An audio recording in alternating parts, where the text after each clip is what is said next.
This is James Corbett of CorbettReport.com, and I'd like to welcome you to a new episode of a completely new news update series that I'm doing with my good friend and the host and webmaster of MediaMonarchy.com, James Evan Pilato. James, it's great to have you on the program today. Thanks a lot, man. I've looked forward to doing this.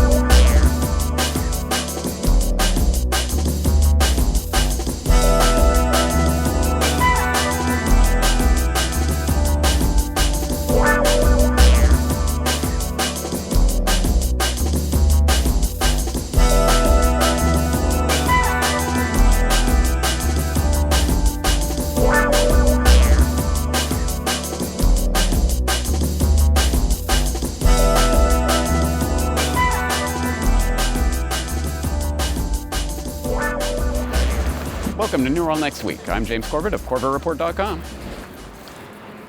And I'm James Evan Pilato from MediaMonarchy.com on location. Oh my God! Japan. What? Thanks for having me, buddy. Hey, welcome to Japan. Thanks for importing me. Yeah, we've imported James. He came over in a suitcase. It was a little bit of assembly, but we got it. I'm compact. Yeah, you're pretty compact. All right, well, what the hell are you doing in Japan?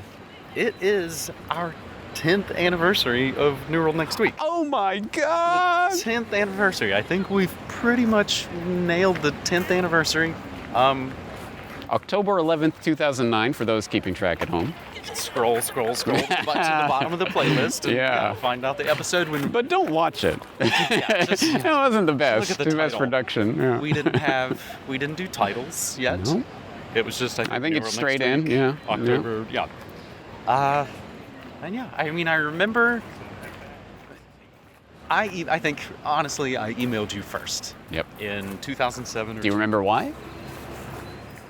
I thought, my memory is, I heard your podcast, an early episode of the podcast. Yeah. I heard it. Yeah. Liked it. Right. Sent you an email. Specifically about... Oh, well, I remember first writing you saying, hey man, love the show, keep up the good work. It was at this point where, again, there weren't a million people making podcasts, especially crazy truther podcasts. Right. I feel like I just wrote you to say, hey, I like the show, keep it up. And then a little bit after that, You might be right. I think our initial interviews and talks were about the Food World Order. Here's what I remember. I remember I played the Dark Winter videos on an early podcast about biowarfare or something, and you said, hey, that's from my channel or something. And I looked it up. Oh, Media Monarchy. So as my recollection, that was our first contact. And as a result of that, I'm like, oh, who's this guy? So I look him up. Oh, he's got a podcast. Cool. I'll subscribe. I start listening. And unlike pretty much any other podcast I've ever subscribed to, I am still subscribed to your podcast. And it's been 12 years probably since we made initial contact, right? 2007? 2007, 2008. Because I know I was at the grocery store that I was going to talk about. It was getting that regular job that let me, oh, okay, now I can start this blog podcast thing, on the side. Yeah, I remember it well. And I remember listening and going, oh, this is awesome. Because suddenly, I subscribed to all these podcasts, and this is all right. But here is this data dump of 2 hours or whatever it was when you were doing it back then, right? 2 hours? Too. Of just story after story after story after story, and so many of them I'm like, oh, that's awesome, oh, that's cool, oh, I didn't know that, I didn't see that. And I look at the news wires all the time, but there was all these stories I hadn't seen, and over the years, as I've told you, I would be able to, I got that story off of this podcast, and then this story, off of this one, and eventually I can put them together into my type of podcast where I've got this piece and this piece and this piece, and I put them together. So it was invaluable for me for many years. That's the way I think the way I've liked to do work, and I realized, and this is the funny thing too, much like Cassie, my wife, and I will talk about, I wonder if we would have been friends in school. You're literally a school teacher. Yeah. I'm quite literally voted class clown in a radio jerk. Yeah. But it meets in the middle with sort of the same goals. And I think I knew I wasn't, maybe in some ways I wasn't going to be able to do these sort of in-depth stories, and setting up interviews was difficult. And it's just like, oh, I'm good at hopping on the air and talking about stuff. Right. I've always been excited about sharing music with people. And then it was sort of music and news and all those things kind of came together. So the idea of sharing information was the same as sharing this band I like or this song I like. And it all sort of came together. Those, my early episodes, I think I probably play way more music and clips because I wasn't comfortable about how I wanted to. Here's a question. Since you redesigned your site, are they still available, accessible, downloadable? Yes and no. Some of the things go to, if you remember, radioforall.net. Yes, I do. They're all still there, but it's gotten cattywampus and kind of moved around. So yes and no. I've been working on the back end to kind of reconnect and plug in some of the things that have been broken, I guess, as it were. Yeah, that would be cool. So New World Next Week specifically, how did that come about? So we had done some of the, and I think you actually titled one of the podcast episodes Food World Order. That's right. And I talk on there, and as I say on my show, I coined that phrase. I was talking and getting into something. It was like, it's like a food world order. Oh, that's good. I like that. We're going to go home and do something with that. Yeah. So then we discussed that. I'm at this kind of hip grocery store in Portland, Oregon in 2007 and 8. When the economy's crashing, all the sort of food economics are changing. That's when we're discovering about, the GMOs and all the adulteration, and all those things kind of came together. And we had done some work around that on that episode. And probably right then, because I don't think there were other interviews, you said, and we might have just been on a video call, I think I'm going to start making more videos. I think that's probably where things are going. Yeah.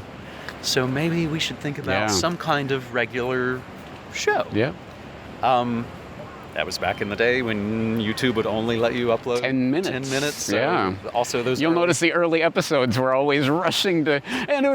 Okay, we're gonna go. We're out of time. Because also the editing, all the post-production, like none of that had really come to the table, as it were. Yeah.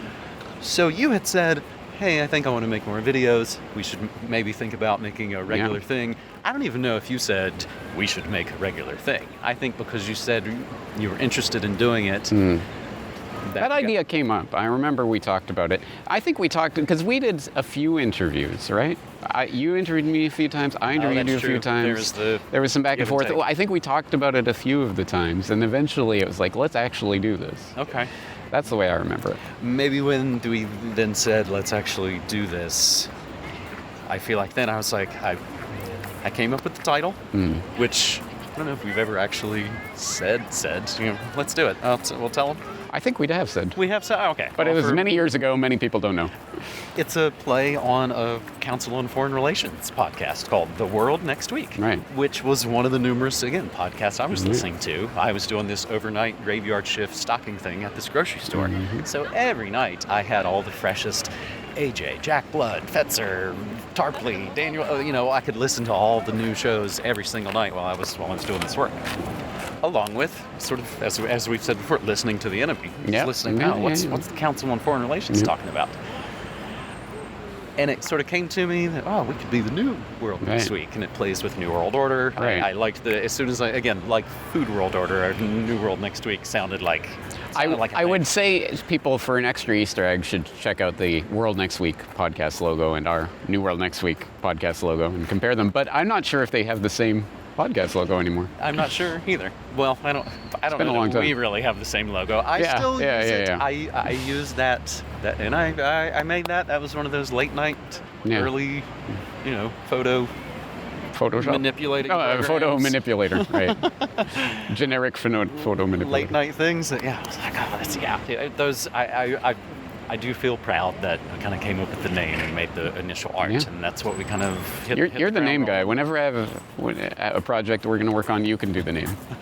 And then I also have to submit that, of course, Cassie, my wife, also on the side come up with clever names as well. Yeah. You've realized she's No. a secret weapon here on this. Yeah, I've realized because you are physically here in Japan. We are here. What the hell? So we met, and you've been super gracious. You've been the host, the tour guide, the translator. Yeah, it's been fun. So you met us at the airport, Yeah. and you lost a bet with Brock. I did, the details of which will be revealed in my subscriber newsletter this weekend, so subscribe for that. Plug. Okay. Yeah, I'll talk about that this weekend. But how's Japan? What did you expect? What has it been like? What do you remember? I'm not sure It's been a what I whirlwind. would necessarily expect. Yeah.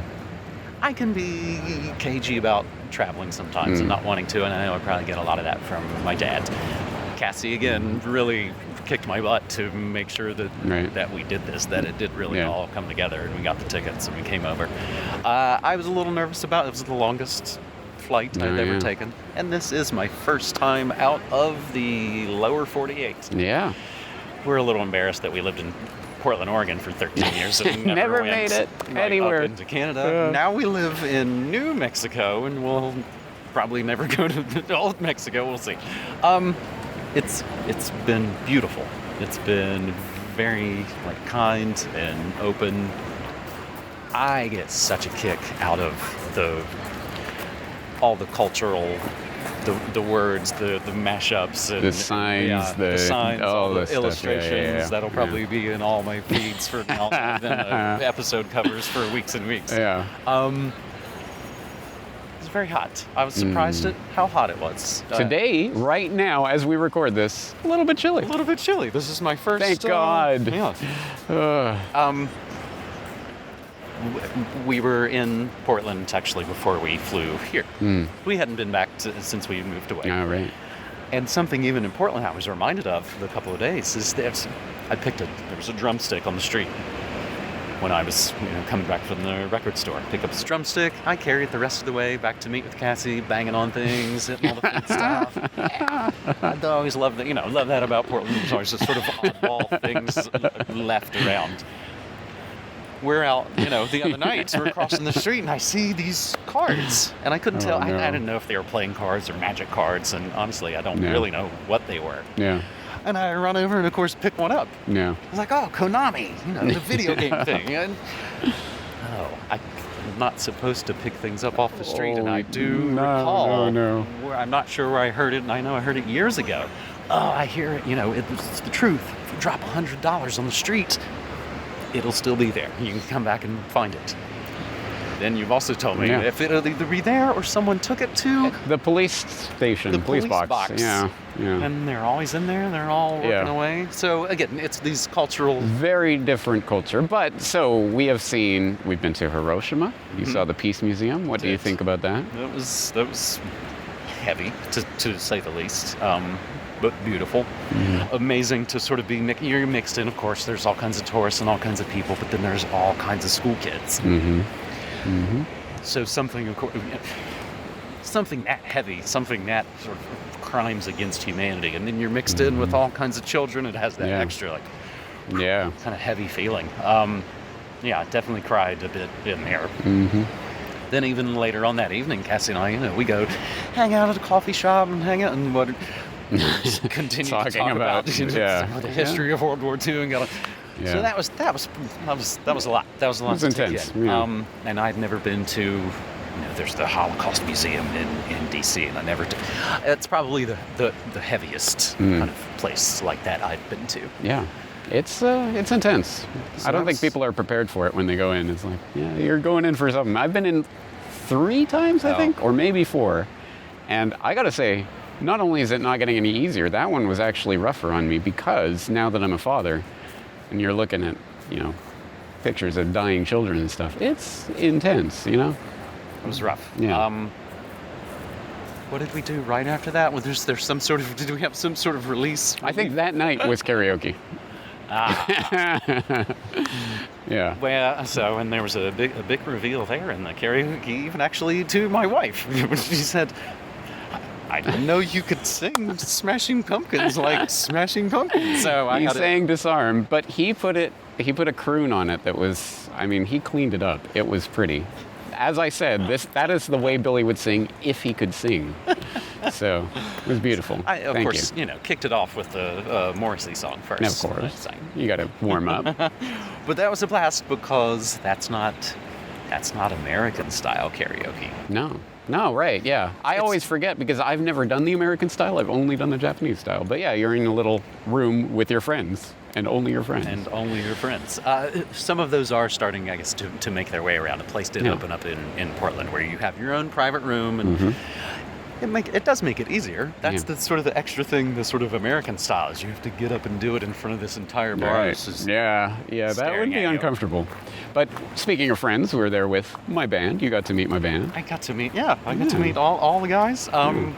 There's a guy from the States, there's a guy from Canada, there's a guy from England, and of course immediately gravitated to the drummer guy who's from not very far away from where I'm from, so we kind of... Been through West Virginia, right? He's been through West Virginia, definitely. Talked to, the guy from Canada for a little while, but then I was like, all right, I got to talk to my British guy, so I can immediately start talking about Morrissey and the Smiths and Pulp and Blur and Suede, and I want to go to Glastonbury. And he was somewhat receptive. He was somewhat receptive, but like that works. He wants to talk about American punk rock, course, which is the grass is always greener. Yeah, that's the way it will happen. So one of our record stores then that we went to, if I'm not jumping too far ahead. No.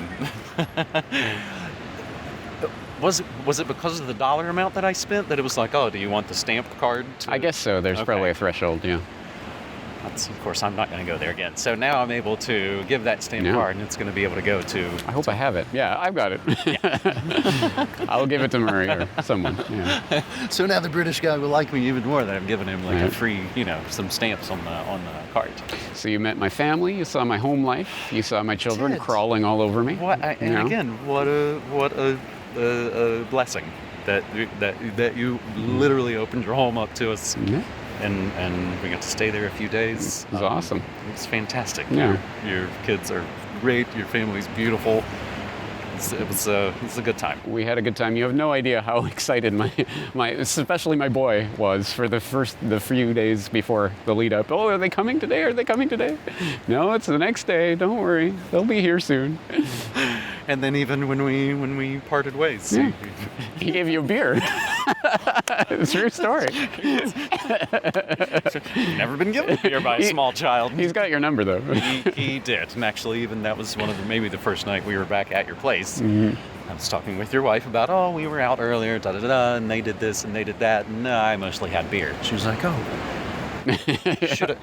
should I go get some for you? No, don't. But then she went around and then found a secret stash of beer in the house. So he definitely got my number.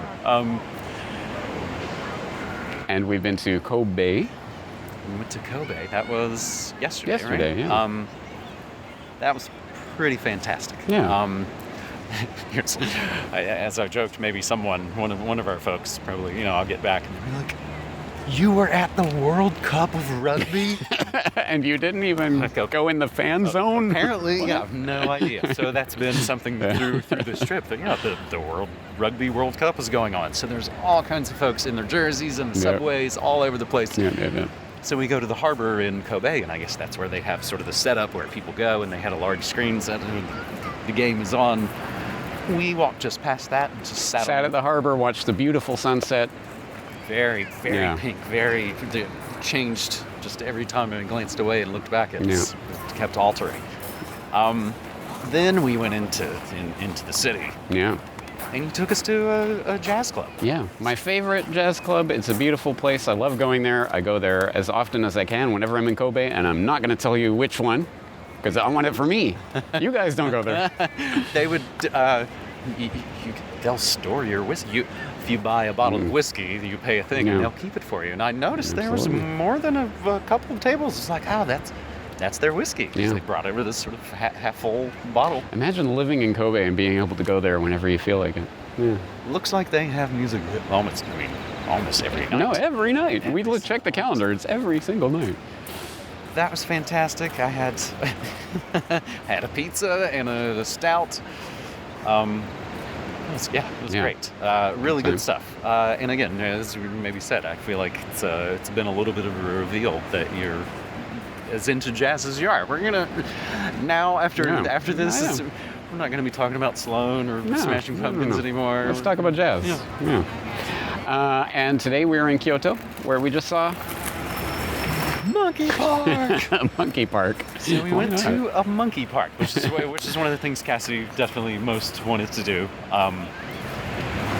You can also, it's somewhat related, a lot of beer vending machines. yeah, we got one on the way, right? So I got a beer on the way to the monkey park. I even had to check. Did have to check. I was like, what? It's not before noon, is it? I don't know that I've ever cracked a beer before noon, but it was 1:30. 1:30. Make this hike. Yeah, we went to hang out with all the monkeys. Macaques they are essentially, and there's the big ones and the small ones, and there's all these rules. Don't look them in the eye, don't crouch down, don't show any food. Teeth like this means they're scared, teeth like that means they're gonna rip your face off. It was beautiful. There's that little flip they let you get into the cage where you can, the humans are in the cage and you're feeding them, and maybe that's more appropriate. Had a little bit of it kind of hit me as I'm being bustled around by people. Yeah, right. Yeah. And they're trying to feed them and take selfies with them, and I even saw a guy poke through the cage at one, and it was just like, I'm depressed now. Yeah. But it's people are the animals. It kind of makes some metaphorical sense. Yeah. But I don't know that I've ever seen monkeys. I didn't do a lot of zoos or anything growing up. And definitely never saw them running in front of me and in between us. And this is not my first monkey park in Japan. I think I've been to like 3 now. I'm not even particularly a monkey guy. But... We've hit a few record stores, like I said. There's about 15 more to go, 24 more. I don't see us hitting that many. Probably not. We're gonna hit some tonight. Right? Speaking of which, what's in your bag? So we've just recorded in Kobe. We recorded a little "What's in My Bag" with James's purchases and my purchases from the record store. The craziest, most messy, stacked, packed. It's like you cannot walk through the aisles without kind of stepping around and over boxes. Yeah. As excited as I can get about finding a record store, there's a certain overage of like, okay, this is just... I'm not going to go through every record, guys. Don't worry. Half an hour later. Just a few hundred more. So stuffed to where you have to take a grip of them out just to have them, sort of sortable. But it was cool. And so that video will be in my subscriber newsletter either this weekend or next weekend. I haven't decided. And then your interviewing me will be on for Media Monarchy members. So please subscribe to MediaMonarchy.com for that. I loved... you took us into, I believe... we went into a pachinko arcade for, I think, 3.5 seconds. Might have been 4. Was, again, one of the loudest, most sort of sights. We got to record you going into one before you leave. Yeah. That's another thing. Massive amounts of cigarette smoking all over the country, everywhere except the jazz club. Now, not that we weren't smoking, but a bunch of cigarettes, but it was like... This is the place where this is supposed to happen. But I can drink and smoke and walk all over the place, and everything's like right. Again, we've joked that it's like, I think your kid probably bought that beer for me. Maybe. I don't know. I don't know where he got it. Just, here you go. It's been, at times overwhelming. I can't imagine us having to attempted any of this without you kind of there every step of the way. It isn't the tourist friendliest country on earth, I got to admit. The money thing was very easy. That was a nice thing. I can I work well if there's some sort of mnemonic device or a quickie way. Drop the last 2 digits. Okay. So that made it easier. Cassie and I did have a few nights by ourselves. We basically went to the grocery store, which I feel fairly at home. I got to front and face in Japan in a grocery store, which really makes me happy to organize things. It's a gift. And you guys, looking at the fish, at the fish market or at the fish counter. We were in the 7-Eleven here. It's still a convenience store. but it's just like the food is better. It's like Yeah. it's a You can actually eat the food here. giant like spaghetti and nice Yeah, coffees. I was looking at the comics and magazine racks. Oh, that's a lot of cigarettes, a lot of drinking, quite a bit of pornography around. Yeah. But they're cleaning that up for the Olympics. We'll see. We'll see. They're gonna have to step that Yeah, up. we'll a see. little bit. So I'm looking at the manga and things on the rack, and I look and I was like, oh, that's Golgo 13. It reminded me of this Nintendo game. And I was like, indeed it is. I can't read any of this. I'm not gonna buy it. I did. Found an issue of Japan Vogue for Cassie, which looks pretty amazing. Of course, it's a giant, thick catalog. My plan, I think, is to, again, on our last couple of blasts here, to buy as much more records as I can, and then put them in a box and mail them back to myself. So it only took 10 years, but I finally managed to get him out to Japan to see the place, and here we are. So I guess, does that mean at the 20th anniversary, I have to set foot in the States? You'll have to set foot in the States. I don't see us still in New Mexico. Yeah, that would be the most surprising thing, I think. Yeah. But it could happen if we, especially, if we need to get our own place. That it was a bit of, been in Portland so long, it's like, oh, it's easy, got everything worked out. So much like a trip like this, I'm suddenly thrown into a different situation, and I'm not generally a fan of doing that. Yeah. I like to have my cave, I have my castle, that's where I'm the king. Well, here's the question then. 10 years from now, where will you be? Oh my goodness, that's our plans. Again, Cassie and I talk about it. It's like, all right, let's work on our 3, 5, 10-year plan. I've been really heartened lately with the way I've been doing the show. And again, it's sort of like all of us, it grows and changes and morphs, and things that don't work you get rid of and lean into the things that you love. Since I went full time, which I could only have ever have done because of you and New World Next Week. I sometimes make the joke that it's like I play bass in a band, and the lead singer got really well known, and then people are like, hey, I hear the bass player has a band too. I'll check that out. But 9 times out of 10, folks are like, oh, I found you from Corbett from New World Next Week. Doing the sort of the broadcast from home that I basically, Monday through Friday, 9 to 5, news, music, memes, and more.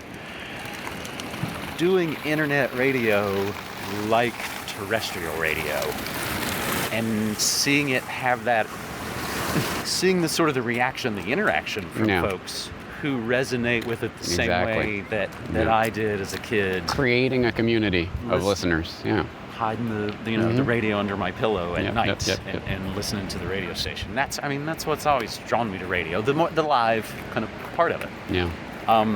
So I love kind of leaning in more into that.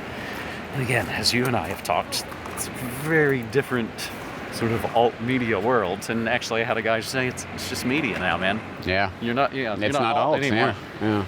How much it has changed. Oh God, essentially, if we started out saying, or at least focus on, it's like, hey, they're lying about 9/11. To now the point where space is fake. And what on earth is going on?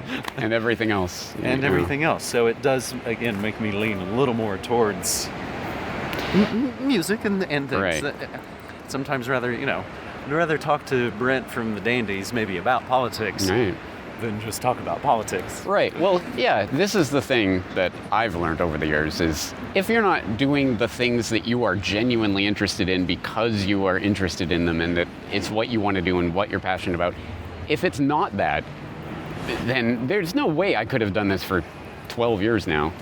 If I wasn't genuinely passionate about the things I want to do, this is what I want to talk about, this is what I want to research. I hope you guys are along for the ride. Thank you. But, you can't fake it for 12 years, You have to be passionate about what you're doing. Absolutely. And so, if the media part of media monarchy is an important part of what it is you do. That was, again, I've told folks before, I was raised kind of, conservative Christian upbringing where movies and music and those things were kind of kept away. Hint to parents, and just that's what I wanted to get into then. Right. That's always been the kind of passionate part, and knowing that media is, for better or worse, the most powerful forms around. Yeah. That's even why governments have to sort of control stories and narratives. This is why I do what I do, is because absolutely it is what's happening in your head is the most important thing that will change the world. And politics and stuff, it comes and goes and ebbs and flows, but what's happening in your mind is the most important thing. And what's happening in your mind is a large product of the things that you're hearing and seeing and experiencing and the things they're not putting in front of your face. So we are helping to shape that conversation in whatever small way we can. Mm-hmm. And it's the ripple, right? It is the ripple.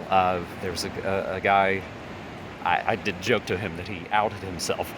Because on our last episode or previous episode of New World Next Week, that's why I said, hey, and I was basically, we wanted this to be a surprise. Right. I don't want to say to people for weeks and months, hey, I'm going to Japan, I'm going to meet James. Right. We've been talking about it for years, but hey, it's actually happened. Yeah. So once it was actually solidified, I had mentioned on that show, just sort of as the smokescreen, because I was going to be off the air, like, hey, I'm going to go to Portland. I'm going to go see Morrissey. We need to go. We're going to go visit some friends. Hey, I'm going to Portland. So I got a couple of emails from people that said, oh, hey, love to see you. Da da da. One guy reached out. He was the owner of a well-known couple of restaurants in Portland, Oregon. He's like, hey, I hear you're coming to town. Come to the place. Love to meet you. Buy you a beer. He bought our lunch and everything, and I was able to kind of talk to him. It's like now you've outed yourself as being a fan of alt media. And that's the guy that says it's just media now. Right. Yeah. Okay. There are two things that I wanted to say to you while I have you here on air for the 10th anniversary. One is that you were just saying that you were doing the stream 9 to 5, Monday to Friday now, which includes, of course, Morning Monarchy and Pump Up the Volume, but also other things. You're rebroadcasting myself, Last American Vagabond. You're doing music streams, right? Old Time Radio. Old Time Radio. I forgot about that. We talked about that the other day. But I just wanted everyone out there, maybe you don't know. I do video production and audio production and stuff. That is a ton of work. I don't know if people appreciate how much work you do. And I sometimes look at that and I go, I can't believe he does that much work. I sometimes can't believe it myself. There is also, and you know this, and maybe I picked it up a bit doing commercial radio. It is sort of it looks like it's constantly on, but like I said, you get your downtimes, but in your downtimes, I'm sure you're posting, and you got to get the next day's show notes ready and stuff. Like that's the stuff that people might not. They think you just push a button and you just go to sleep for a few hours. Now there's so much stuff you have to do. It does. I wonder sometimes, that I wonder sometimes that I do too much. I give too much. But I have a tendency, maybe in my work in the past, it ramps up to this sort of ridiculous level, and I'll break, and then have to kind of tear it all down and kind of start again. And I don't know if that's just sort of personality-wise. I just want to keep going. Well, I get it. I remember when I went from full-time teaching to full-time doing the website. I'm like, I'm going to have so much time to do. I can do a video a day, a podcast a day, an interview a day, an article a day. And after like a couple weeks of that total energy, then I'm like, that's way too much. I can't do that. A little bit of it has been the move. Moving to a place where we don't really have many friends. I don't have a lot going on. It's let me I've dove into my work perhaps even more to distract myself from, I don't like New Mexico, frustrations with this or that. But I griped about being in Portland too. I don't want to be, I can. I don't want to be a complainer. Well, anyway, the upshot of that was I just want people to appreciate you are doing a hell of a lot of work. So I hope people are A, checking it out, and B, supporting it. If you like Morning Monarchy or Pump Up the Volume or any of the services James is providing, please support it. And again, this is maybe something I might end up leaning more into as time goes on. I don't necessarily hear so much from people who say, I heard that story from you, except maybe from folks like you who are using it to make your work. And again, it feels so rad, so humbling to have either you or Richard Grove or those other folks like, I get the stories from Media Monarchy. Yeah. If I'm sort of like the the sort of smaller version newspaper, or even, again, the radio. Most radio, conventional radio, isn't going to necessarily go super in-depth. Going to give you the layout and give you the pieces, and hopefully by covering, each this very conceptual things where it's, world news on Monday and tech news on Tuesday, so on and so forth. That those certain folks, grab things and hopefully can further themselves. Yeah. What I mostly hear anymore is like, that band you turned me on to. And that's where I started. I started doing radio. I went to the school that I went to because they had a radio station. So I've been doing radio since August 1995, pretty much nonstop. That's 24 years. That's 24 years. Wow. But it was always what I wanted to do. I mean, of course, I call the music show Pump Up the Volume because of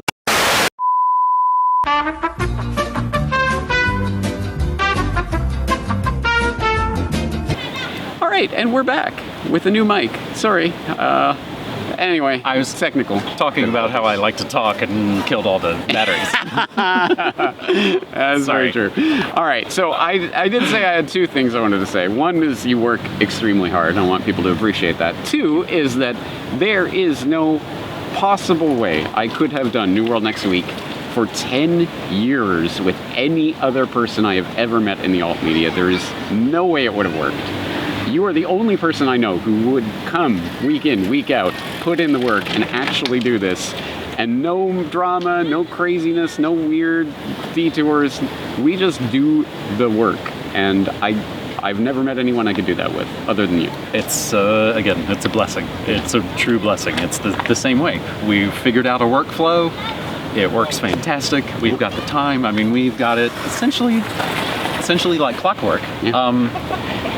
And I played in bands, and there's time, all that frustration of like, why don't they bring to the table what, I'm bringing to the table? And this is that. All right. This is that band. Awesome. Well, since our mic probably doesn't sound that good right now, we'll wrap it up here. Anyway, James, thank you so much for coming all the way to Japan. Thanks so much, buddy. It's been a blast, and let's do it again in the next decade or so. All right. Cheers. All right, take care.